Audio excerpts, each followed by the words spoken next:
Nakikipagtulungan na ang PNP at COMELEC sa kaanak ng re-electionist Vice Mayor ng Bustos, Bulacan. Ito ay para sa gagawing investigasyon ukol sa biglaang pagpasok ng ilang individual na nagpakilalang mga kawani ng media at COMELEC. Base po sa video, isa sa mga nangahas pumasok sa headquarters ng Vice Alcalde ay isang aktibong kawani mula sa isang lungsod sa lalawigan ng Bulacan. Magbabalik ho sa balita si Jim Tejano.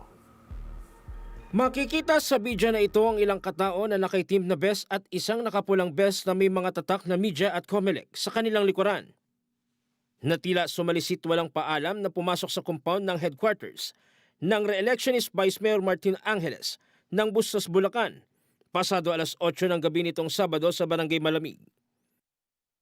Sa isang anggulo ng video, tila hindi nagtagumpay ang grupo sa kanilang plano, kung kaya agad ring napalabas ng ilang mga tauhan ng Vice Alcalde ang mga nagpanggap na kawani ng media at miyembro umano ng Commission on Elections o COMELEC. Tinulok yung pinto, natulak ako eh. Kaya hindi kami nakaporma na. Ikinadismaya ng kampo ng Vice Alcalde ang nangyari dahil ito anya ang kauna-unahang pagkakataon na may ganitong pangaharas sa kanilang kampo.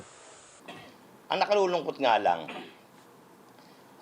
nagpanggap silang COMELEC, media, pero parang hindi po dumaan sa ating COP na di umano. Hindi natin po alam kung totoo o hindi.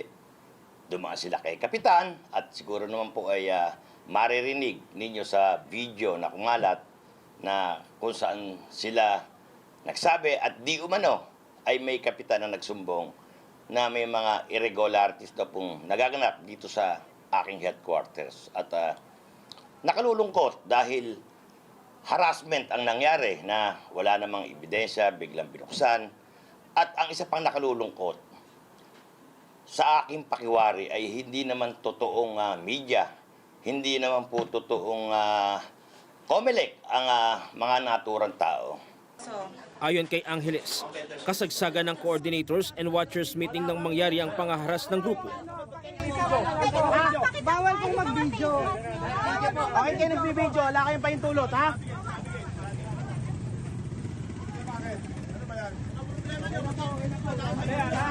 Nag-video ka agad. May COMELEC eh, may COMELEC eh. Dati yung COMELEC, at dati yung COMELEC.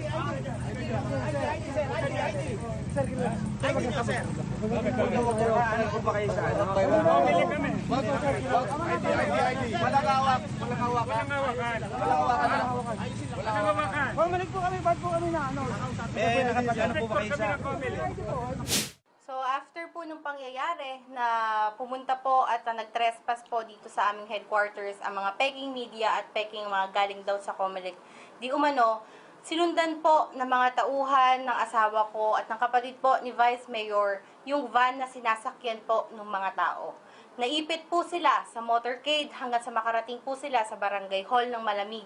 At nagpatulong po sila sa mga tao na nasa paligid noon upang harangin po yung van. Dahil simula po nung sinita po iyon, ay dali-dali silang sumakay ng van.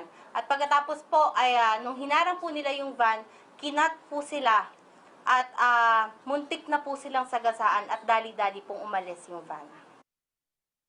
Batay sa video na pag-alaman ng isa sa mga nangharas ay isang aktibong kawani ng isang lungsod sa lalawigan ng Bulacan at retiradong pulis.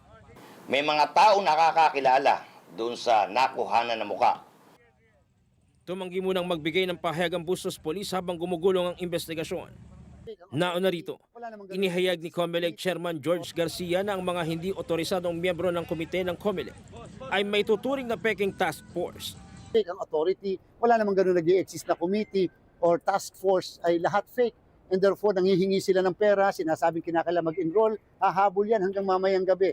Yung mga tao yan, alam po ang dapat, ipa-aresto natin. Eh bakit nagpa-aresto yung Zambales? Bakit nagpa-aresto yung sa Enrile Cagayan? Bakit sa Santa Cruz de Laguna na-aresto? Ipa-aresto po natin ang lahat ng mga taong yan sapagkat mga peke po yan at mga nanloloko lamang.